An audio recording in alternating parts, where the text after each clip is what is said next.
solvabilitas. Nah, sebenarnya apa sih rasio solvabilitas itu? Jadi, rasio solvabilitas merupakan analisis untuk mengukur kemampuan suatu perusahaan dalam memenuhi kewajiban atau membayar utang dalam jangka panjang. Nah, singkatnya begini. Rasio solvabilitas merupakan analisis di mana suatu perusahaan mampu untuk membayar utang dalam jangka panjangnya. Nah, jadi guys, pada rasio solvabilitas ini terbagi menjadi 3 analisis. Yang pertama yaitu analisis pembuka. Analisis pembuka ini terbagi menjadi 2, yaitu analisis vertikal dan analisis horizontal. Yang kedua yaitu analisis isi. Analisis isi ini juga terbagi menjadi 4, yaitu analisis rasio likuiditas, analisis rasio profitabilitas, analisis rasio solvabilitas, dan analisis rasio ekuitas. Nah, yang terakhir yaitu analisis penutup. Analisis penutup ini juga terbagi menjadi 4, yaitu analisis fundamental, analisis tren, analisis perubahan, dan analisis titik impas. Nah, cara mudah untuk membedakan antara rasio solvabilitas dengan rasio likuiditas, kita hanya perlu mengingat kata kunci SL dengan LS. SL atau solvabilitas long ini untuk rasio solvabilitas, sedangkan LS atau likuiditas short ini untuk rasio likuiditas. Oke guys, selanjutnya yaitu tujuan dari rasio solvabilitas.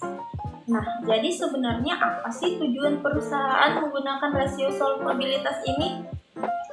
Nah, menurut Barus pada tahun 2013, ada 7 tujuan perusahaan menggunakan rasio solvabilitas. Yang pertama yaitu untuk mengetahui posisi sebuah perusahaan yang dilihat dari kewajibannya kepada pihak lain atau kreditor. Yang kedua, untuk mengetahui kemampuan perusahaan dalam memenuhi kewajiban tetap seperti angsuran pinjaman termasuk bunga. Yang ketiga, untuk meninjau nilai aktiva, khususnya aktiva tetap terhadap modal, apakah sudah seimbang atau belum. Nah, yang keempat, untuk mengetahui jumlah aktiva perusahaan yang dibiayai oleh utang. Yang kelima, untuk meninjau pengaruh utang perusahaan terhadap pengelola aktiva, apakah berpengaruh signifikan atau tidak. Nah, yang keenam yaitu untuk mengetahui besarnya bagian dari modal perusahaan yang dijadikan jaminan utang yang jangka panjang. Nah, yang terakhir yaitu untuk meninjau jumlah dana pinjaman yang segera jatuh tempo atau akan ditagih terhadap modal yang dimiliki oleh perusahaan. Nah, jadi kesimpulan dari tujuan rasio solvabilitas ini adalah untuk mengevaluasi sejauh mana perusahaan dapat membayar utang jangka panjangnya menggunakan aset yang dimilikinya. Nah, rasio solvabilitas yang tinggi menunjukkan keamanan finansial, sementara rasio yang rendah dapat menjadi indikator risiko keuangan.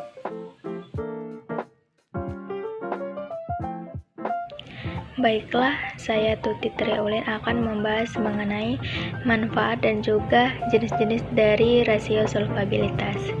Menurut Hartono 2015, ada 7 manfaat dari rasio solvabilitas. Yang pertama, untuk menganalisis kemampuan posisi perusahaan terhadap kewajiban kepada pihak lainnya. Yang kedua, untuk menganalisis kemampuan perusahaan memenuhi kewajiban yang bersifat tetap seperti angsuran pinjaman termasuk bunga. Kemudian yang ketiga, untuk menganalisis keseimbangan antara nilai aktiva khususnya aktiva tetap dengan modal. Yang keempat, untuk menganalisis seberapa besar aktiva perusahaan dibiayai oleh hutang. Yang kelima, untuk menganalisis seberapa besar utang perusahaan berpengaruh terhadap pengelolaan aktiva. Yang keenam, untuk menganalisis atau mengukur berapa bagian dari setiap rupiah modal sendiri yang dijadikan jaminan utang jangka panjang. Yang keenam, untuk menganalisis berapa dana pinjaman yang segera akan ditagih ada terdapat sekian kalinya modal sendiri. Kemudian Manfaat dari analisis solvabilitas dapat dilihat dari 3 aspek, yaitu yang pertama ditinjau dari perusahaan. Maksudnya di sini perusahaan dapat memprediksi pembayaran utang jangka panjang mereka. Perusahaan mampu mengarahkan operasional perusahaannya dan perusahaan dapat menentukan langkah dalam utang piutang. Kemudian yang kedua ditinjau dari pemerintah. Solvabilitas ini juga mampu menaikkan angka imbas perekonomian yang dapat mengangkat nilai ekonomi negara dan dapat menentukan NPWP. Yang ketiga ditinjau dari pihak ketiga atau investor dan kreditor. Kreditor bisa mengetahui seberapa dia bisa mengkrediturkannya dan investor bisa mengetahui apakah perusahaan masih layak atau tidak.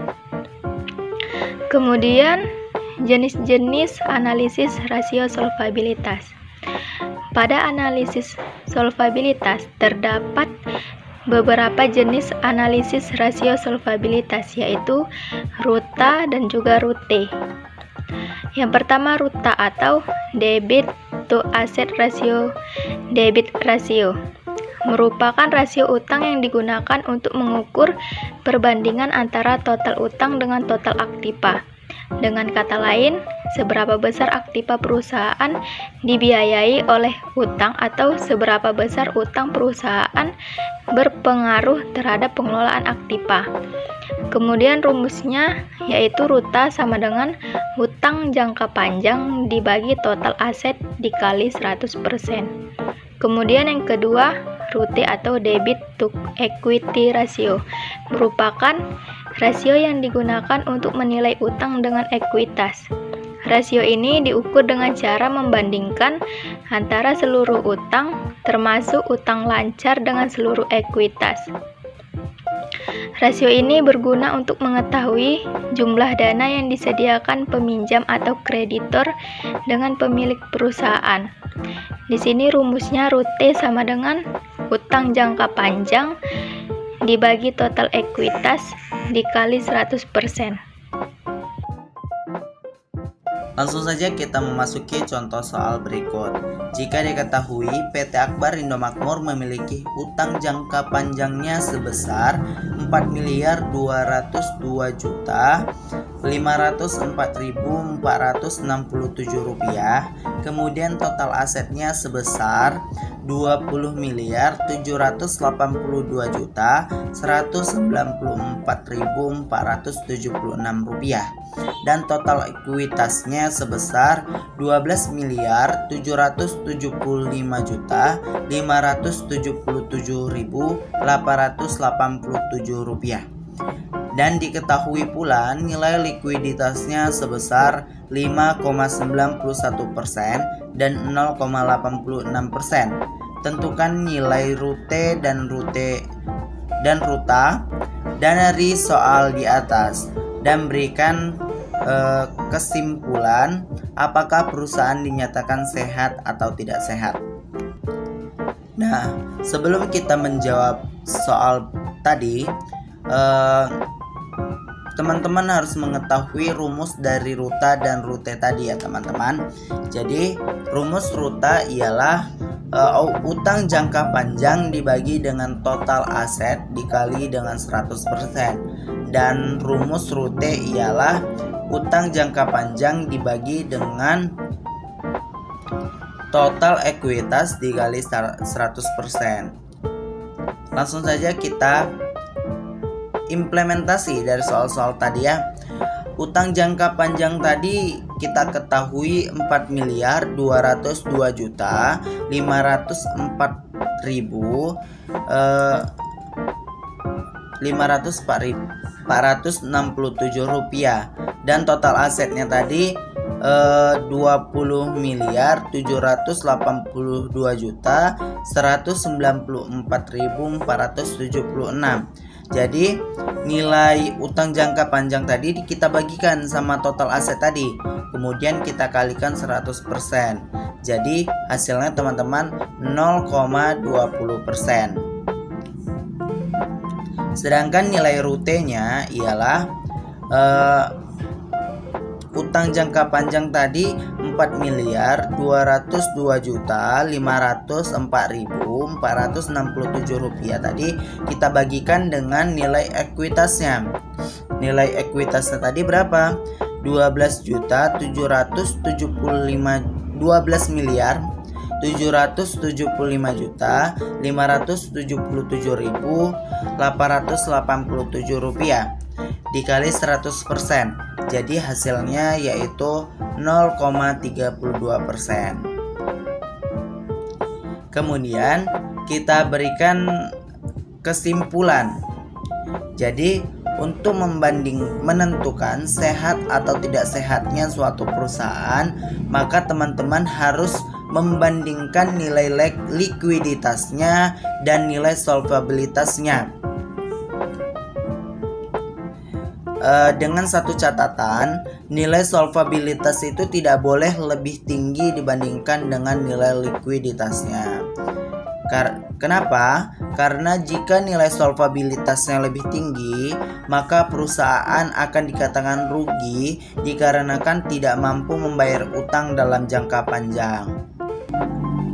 Langsung saja kita ketahui tadi Ruta tadi nilainya itu 0,20% dan likuiditasnya 5,91%. Maka dapat kita berikan kesimpulan perusahaan ini dinyatakan sehat. Kenapa? Karena nilai Ruta itu lebih kecil dibandingkan dengan nilai likuiditasnya.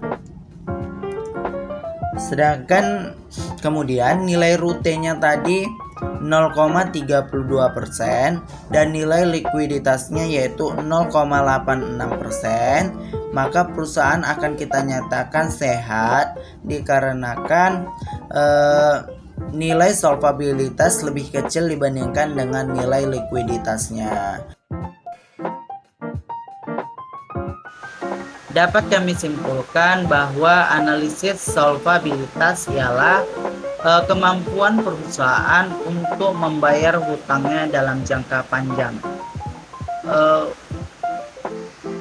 Analisis solvabilitas terdapat tujuan dan manfaatnya, yaitu terhadap perusahaan, terhadap pemerintah, dan terhadap investor.